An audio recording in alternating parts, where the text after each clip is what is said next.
Coming up today, President Park Geun-hye is set to embark on a trip to the United States. She'll hold summit talks with US President Barack Obama during her four-day stay.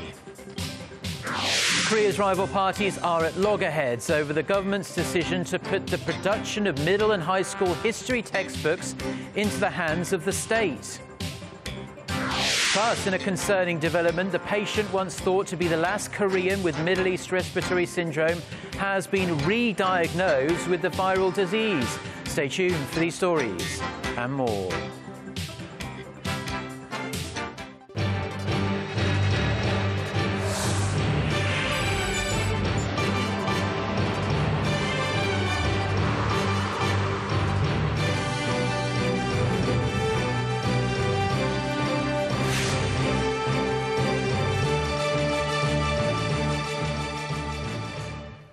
Hello, it's noon on Tuesday, the 13th of October. You're tuned in to our midday newscast here on Arirang TV. Thank you for joining us. I'm Mark Broome.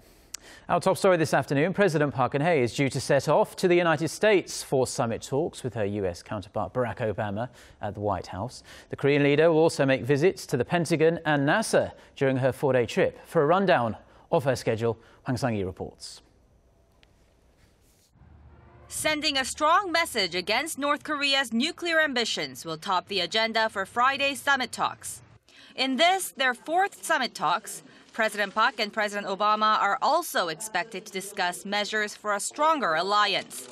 The meeting comes ahead of a trilateral summit between South Korea, China, and Japan, and follows President Park's meeting with her Chinese counterpart Xi Jinping last month and a summit between Xi and Obama.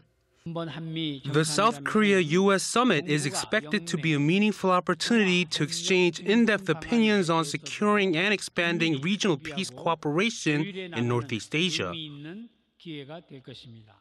Ahead of Friday's summit, President Park will visit the NASA Goddard Space Flight Center to strengthen bilateral cooperation on space issues. The South Korean leader will also make a rare visit to the Pentagon as a measure to reaffirm their strong military alliance. She will then attend a luncheon hosted by U.S. Vice President Joe Biden and meet with U.S. officials and academics to explain South Korea's diplomatic policies. President Park will also be accompanied by the largest business delegation to date, of which 84% will be representatives from small and mid-sized companies. Hwang Sang-hee, Arirang News. Now, there's a political standoff at Korea's National Assembly over the government's decision on Monday to take control of what the nation's middle and high school students learn in their history classes. A new state-sanctioned history textbook will be used from 2017. For more on the commotion this has caused, we are joined on the line by our National Assembly correspondent Park Geun-hye. Ji-won. Hi, Mark. The history textbook matter dominated discussions at both main parties' regular meetings this morning. As you'd expect, the ruling Senate party said it supports the government's decision. The party's floor leader said the choice had to be made in order to teach the nation's young generations a proper historic perspective. He said that as things stand, history textbooks used in schools contain some distorted and imbalanced views about Korea's modern history. The ruling Conservative Party has also criticized the opposition bloc for taking the protest outside the assembly while neglecting the needs of the people. But the main opposition, New Politics Alliance for Democracy, is furious with the government's move, calling it wrong and an attempt to enforce conformity. The Liberal Party also said the decision is a dictatorial attempt to whitewash the country's authoritarian past and ignores the critical minds of the people. Yeah, strong opinions on both sides about this very sensitive issue, Ji-won. And we hear that this topic is also at the centre of an assembly session where lawmakers can quiz government officials. Yes, Mark, the National Assembly kicked off its four-day interpellation session this Tuesday, and today's session is mainly about political affairs. And most opposition lawmakers taking the stand are firing sharp words and questions at government officials, including the Prime Minister, over the government's decision to only allow one single state-authorized history textbook in the nation's schools. And that's all I have for now. I will bring you more updates in our later newscasts. Now, a special committee under the National Election Commission failed to reach an agreement on redrawing electoral boundaries for next year's general elections before Tuesday's deadline. The 8 members of the bipartisan committee plan to issue a joint statement at the National Assembly this afternoon explaining the reason for their failure. The members remain at odds over the number of electoral seats and measures to protect rural constituencies. The ruling Senuri party wants to expand the number of constituencies to 260 from the current 246. The main opposition New Politics Alliance for Democracy is opposed to that, saying it would require a cut to the number of proportional seats. Now, the last person thought to be infected with Middle East Respiratory Syndrome tested positive for the virus once again late last night after he had made a full recovery from the disease earlier this month. And although health officials say it's highly unlikely that the virus will spread, more than 120 people have been put under quarantine. Connie Kim reports. The Korea Centers for Disease Control and Prevention said Monday the 35-year-old man has tested positive for MERS 2 times and is currently under quarantine at Seoul National University Hospital. Health authorities say it's highly unusual for someone who has fully recovered from the disease to test positive again. The patient visited and received treatment at the designated clinic at Samsung Medical Center on Sunday after contracting a high fever and vomiting. He was transported to Seoul National University Hospital on Monday at around 12 p.m. and admitted. A doctor at SNU Hospital said a minuscule amount of viral DNA has been detected in the patient, who had been dealing with malignant lymphoma prior to his initial MERS diagnosis. The man's genetic analysis is slightly higher than the normal reading for MERS-positive diagnosis, and the man's medical team says the chance of infection for other people is near zero. Still, as a precaution, the Korea CDC has quarantined the man and 129 other people who came into contact with him. The 35-year-old man was discharged from the hospital on October 1st after testing negative for the disease, and until Monday, no additional cases of MERS had been reported since July, allowing the government to declare an end of the MERS outbreak on October 29th. Now, that plan will have to change. The Korea CDC says it'll discuss setting a new date for the end of the outbreak with health experts and the World Health Organization. Since the first MERS case was reported on May 20th, the disease has infected 186 people, killing 36. Connie Kim, Arirang News.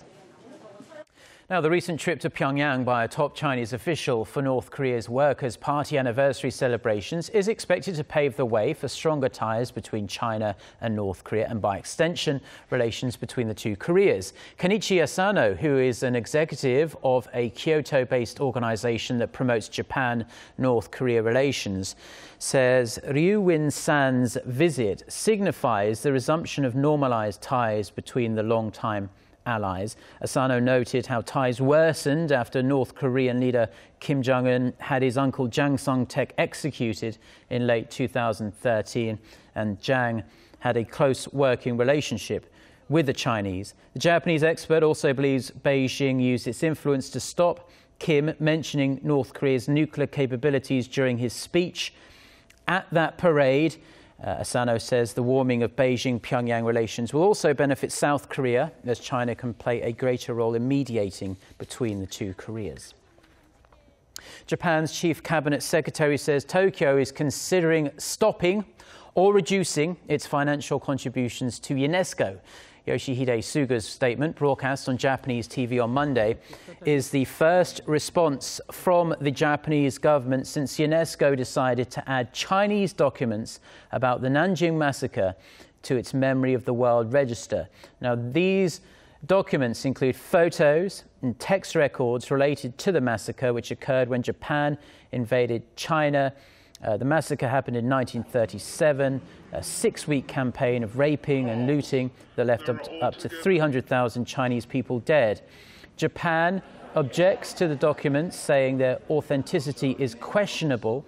Last year, Japan made the most contributions to UNESCO after the United States, just over $30 million, representing 11% of UNESCO's budget. Korea's export prices fell for the first time in 5 months in September as prices of electric goods and chemical products dipped. The Bank of Korea says the export prices were down 0.6% last month from August, import prices fell 0.5% in September from the previous month. This was mainly due to a cut in import prices of oil and petroleum products, and this extends the on-month decline in terms of import prices to a third straight month. Now, Lotte Group's succession battle is back in the spotlight as the eldest son of the founder of Korea's fifth largest conglomerate takes further action to oust his younger brother. This as Lotte Holdings gets ready for a shareholders meeting. That's going to happen on Wednesday. Shin Se-min reports. The prolonged fight between the founder's sons is heating up, with Lotte Holdings' biggest shareholder, the packaging company, Kwanghyunsa Corporation, getting ready for a shareholders meeting on Wednesday to drive Lotte Korea chairman Shin Dong-bin from his position. According to an email statement sent to the press by Shin Dong-ju, the Lotte founder's eldest son, Kwanghyunsa Corporation will also hold a board meeting after the shareholders meeting with the goal of appointing the elder Shin as CEO. Based in Japan, Kwanghyunsa Corporation is the biggest shareholder of the unlisted Lotte Holdings, which ultimately dominates the entire Lotte Group. In a separate email sent by Lotte Group, which supports younger brother Shin Dong-bin, the group said the meeting won't rattle the management. Shin Dong-ju currently holds a 50% stake in Kwanghyunsa, considered a minority stake in Lotte Holdings, which showed its support for the younger brother during a shareholders meeting back in August. Just last week, the elder brother, Dong-ju, filed a lawsuit against Hotel Lotte and Lotte Hotel Busan, from which he was fired in July. He also said he would sue the board of Lotte Holdings Company, Lotte Group's de facto holding company. Dong-ju also demanded his reinstatement on the board and $1 million in compensation for the damage to his reputation. But the latest data shows that Dong-bin owns a rather small portion of shares in the group's key affiliates compared to those held by his other family members. The family feud erupted in July when the founder and the elder brother Dong-ju tried to fire younger son Shin Dong-bin, a plan that backfired when Dong-bin fired his father and relegated him to an honorary position on the board. Shin Se-min, Arirang News. Now, Korea boasts one of the most productive ICT sectors in the world. However, when it comes to extracting the optimal value out of its products, the country is still lagging behind the rest of the pack. Son Jung-in has his report. According to a report by the Korea Productivity Center, Korea created the least added value in the use of information communication technology among 10 IT leaders in the OECD. The value added in ICT using services such as wholesale and retail trade, finance, and insurance shows how effectively a country uses its ICT resources. The United States had the most value added at 37.5%, followed by the Netherlands with 37%. Germany and Britain were third and fourth, respectively. Korea ranked the lowest among the IT powerhouses at 26%. Experts attribute the low score to a lack of attention to the technical development of software. They say IT companies in Korea focus too heavily on production and sales without setting a long-term vision to invest in software development. However, in terms of the value added in its ICT producing industry, Korea came second at 9.5%, trailing behind Finland. Market watchers say the government, apart from deregulation, must come up with other measures to help promote investment in the ICT sector. They identified Internet of Things as one of the most promising fields that can attract investors currently reluctant to make investments due to the sluggish economy. Son Jung-in, Arirang News. Now, US computer maker Dell is buying data storage company EMC for around $67 billion, and this sets a record in the technology industry as the biggest ever merger in history. Now, according to Monday's deal, Dell will pay slightly over $33 a share, 28% above EMC's closing level earlier this month before reports of a deal surfaced. Amid sagging demand for PCs, the merger is expected to help the world's number 3 computer maker become a major player in the more profitable and fast-growing data storage market. The enlarged company, which will be headed by Dell founder Michael Dell, will challenge rivals IBM and Hewlett-Packard in cloud computing, mobility and cybersecurity. The deal is expected to close by October next year. Now, Turkey's Prime Minister has rebuffed claims his country is being sucked into the crisis in Syria following last weekend's deadly suicide bomb attack, which is believed to have been carried out by Islamic State militants. Speaking on Turkish TV on Monday, Ahmet Davutoglu said the attacks were carried out by IS bombers and were designed to cast a shadow over Turkey's upcoming parliamentary elections. He stressed that the bombings that killed 97 people will not turn Turkey into a Syria. The PM added that Turkey will arrange meetings with Russia and Iran on a political solution to the crisis in Syria, but will not take any stance that legitimizes the Assad regime.